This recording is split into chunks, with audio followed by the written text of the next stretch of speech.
दोस्तों, हमारी पृथ्वी पर ऐसी कई रहस्यमयी जगह आज भी मौजूद है जिनके रहस्यों का जवाब आज के आधुनिक विज्ञान के पास भी नहीं है। उन्हीं में से भारत के जम्मू और कश्मीर प्रदेश की राजधानी श्रीनगर के उत्तर पूर्व में 135 किलोमीटर दूर समुद्र तल से 13,600 फीट की ऊंचाई पर स्थित श्री अमरनाथ गुफा अपने साथ कई रहस्यों और चमत्कारों को लिए आज भी वैज्ञानिकों को चुनौती दे रही है। वैसे तो आज के आधुनिक युग में विज्ञान ने उच्च स्तर की प्रगति हासिल कर ली है और आज हमारे पास ऐसे कैमरा और डिवाइस मौजूद है जो 24 घंटे चीजों को रिकॉर्ड कर सकते हैं, लेकिन भगवान के रहस्यों के सामने आधुनिक टेक्नोलॉजी भी फीकी पड़ जाती है। तो आखिर क्या हुआ जब अमरनाथ की गुफा में रात को सीसीटीवी कैमरे लगाए गए? कैमरा में ऐसा क्या रिकॉर्ड हुआ जिसे देखकर आप भी हैरानी में पड़ जाएंगे?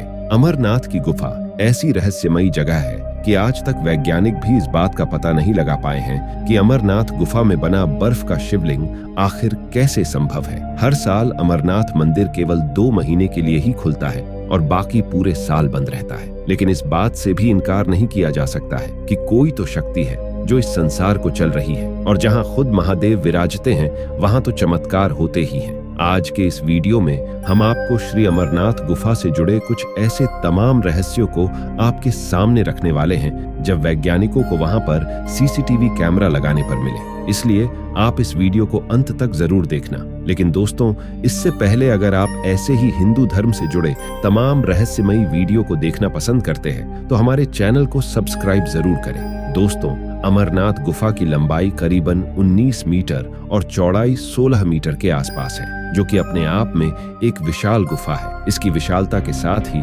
इसके चमत्कार भी बड़े ही विशाल हैं। दोस्तों, हिंदू धर्म में बताया जाता है कि देवों के देव महादेव ने देवी पार्वती को इस गुफा में अमर कथा सुनाई थी, जिसे सुनकर शुक शिशु शुकदेव ऋषि के रूप में अमर हो गए थे। गुफा में आज भी श्रद्धालुओं को कबूतरों का एक जोड़ा दिखाई देता है, जिन्हें श्रद्धालु अमर पक्षी बताते हैं। वे भी अमर कथा सुनकर अमर हुए थे। ऐसी मान्यता भी है कि जिन श्रद्धालुओं को कबूतरों को जोड़ा दिखाई देता है उन्हें शिव पार्वती अपने प्रत्यक्ष दर्शनों से निहाल करके उस प्राणी को मुक्ति प्रदान करते हैं। इसलिए इस गुफा की पवित्रता के लिए कहा जाता है कि अगर कोई भी इंसान एक बार इस पवित्र गुफा के दर्शन कर लेता है तो उसका जीवन स्वर्ग में चला जाता है।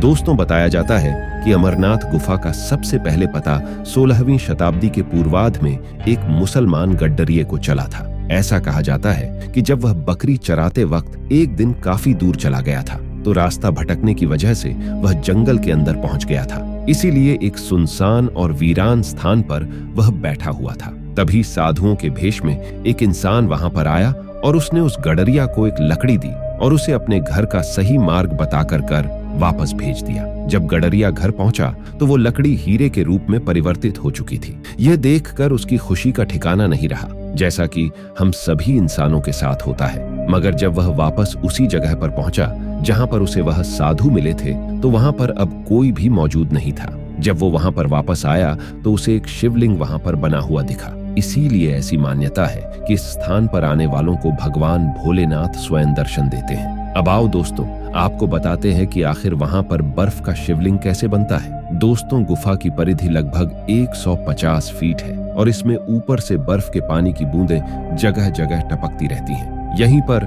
सेंटर में एक ऐसी जगह है जिसमें टपकने वाली हिम बूंदों से लगभग 10 फुट लंबा शिवलिंग बनता है। गुफा के सेंटर में पहले बर्फ का एक बुलबुला बनता है जो थोड़ा थोड़ा करके 15 दिन तक रोजाना बढ़ता रहता है और 2 गज से अधिक ऊंचा हो जाता है। चंद्रमा के घटने के साथ साथ वह भी घटना शुरू कर देता है और जब चांद लुप्त हो जाता है तो शिवलिंग भी विलुप्त हो जाता है। चंद्र की कलाओं के साथ हिमलिंग का बढ़ना है और उसी के साथ घटकर लुप्त हो जाना वैज्ञानिकों को हैरानी में डाल रहा है, क्योंकि दोस्तों, हमारे कई पवित्र ग्रंथों में चंद्र का संबंध स्पष्ट रूप से भगवान शिव से माना गया है। साथ ही हैरानी की बात यह है कि यह शिवलिंग ठोस बर्फ का होता है, जबकि अन्य जगह टपकने वाली बूंदों से कच्ची बर्फ बनती है जो हाथ में लेते ही बिखर जाती है। मूल अमरनाथ शिवलिंग से कई फुट दूर गणेश, भैरव और पार्वती के वैसे ही अलग अलग हिमखंड बन जाते हैं। अमरनाथ गुफा के पास सिर्फ एक गुफा नहीं है, बल्कि अमरावती नदी के पास से जब आप गुजरते हैं तो कई छोटी छोटी गुफाएं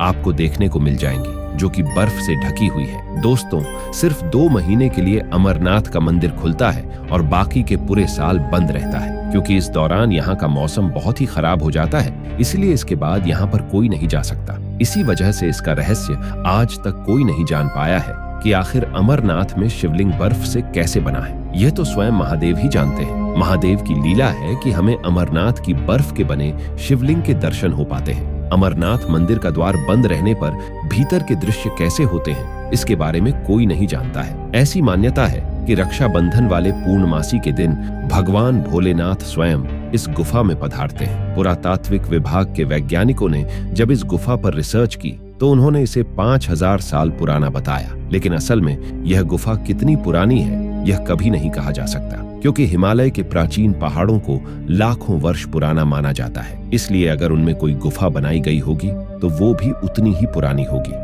दोस्तों, आज से 12-13 हजार वर्ष पूर्व से ही अमरनाथ की यात्रा महाभारत के काल से ही की जा रही है। बौद्ध ग्रंथों में भी इस मार्ग पर यात्रा करने के प्रमाण मिलते हैं। दोस्तों, आज के इंटरनेट पर कई सारे वीडियो में इस प्रकार का दावा किया जा रहा है कि एक व्यक्ति ने बड़ी चतुराई से अमरनाथ की गुफा में सीसीटीवी कैमरे लगा दिए थे। तो आखिर ये बात कितनी सच्ची है? सबसे पहले आपको ये बताते हैं कि यह कहानी आखिर क्या है। कहा जाता है कि उस व्यक्ति का नाम उमेश था और वह जम्मू का मूल निवासी था। उसने छिपते हुए अमरनाथ गुफा में कैमरा तो लगा दिया था, लेकिन उसे डर था कि कहीं किसी ने देख लिया तो बहुत बड़ी आफत आ जाएगी। मंदिर बंद होने में अभी 3-4 दिन बाकी थे और इन 2 महीनों में अमरनाथ में बहुत भीड़ होती है, क्योंकि भक्त केवल यही 2 महीने यानी कि जुलाई और अगस्त में ही भोलेनाथ के दर्शन कर सकते हैं। देखते ही देखते मंदिर का द्वार बंद होने का समय आ गया और मंदिर के पास कई साधु ध्यान में लिप्त होकर साधना करते रहते हैं। उनमें से एक साधु आखिरी दिन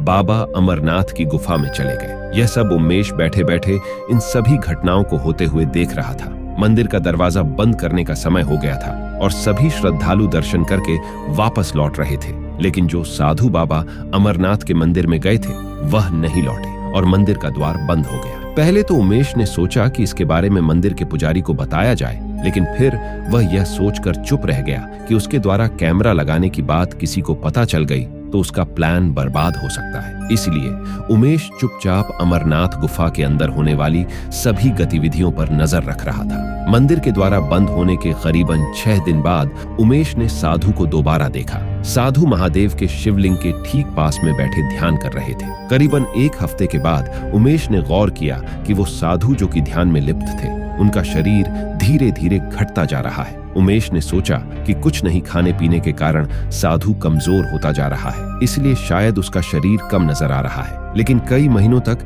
यही दृश्य नजर आया और फिर करीबन 3 महीने के बाद उमेश ने गौर किया कि ध्यान में बैठे साधु बाबा के पैर गायब हो चुके हैं और उन्हें देखकर लग रहा था कि वह हवा में बैठे हुए हैं। उमेश इस दृश्य को देखकर हैरान रह गया। अब देखते ही देखते 1 साल पूरे होने वाला था और अब फिर एक बार अमरनाथ का मंदिर खुलने वाला था। तब उस वक्त उमेश ने गौर किया जो साधु पिछले 1 साल से ध्यान में बैठे हुए थे वह धीरे धीरे कर गायब हो गए हैं। इन सब से परेशान होकर उमेश मंदिर के पुजारी के पास गया और उन्हें सभी बातों के बारे में सच सच बताया। पुजारी ने उन्हें उमेश को बताया कि ये साधु कोई आम साधु नहीं है, बल्कि वो इस धरती पर महादेव के रूप में है और ये महादेव के ध्यान के द्वारा लुप्त हो जाते हैं। ये बात सुनकर उमेश मंत्र मुग्ध हो गया कि उसे साक्षात महादेव के दर्शन हुए हैं। अब इस कहानी में कितनी सच्चाई है ये तो किसी को नहीं पता, लेकिन हमारे भोलेनाथ की लीला अद्भुत है। इसलिए कमेंट बॉक्स में हर हर महादेव जरूर लिखना और हमारे चैनल को सब्सक्राइब जरूर करना।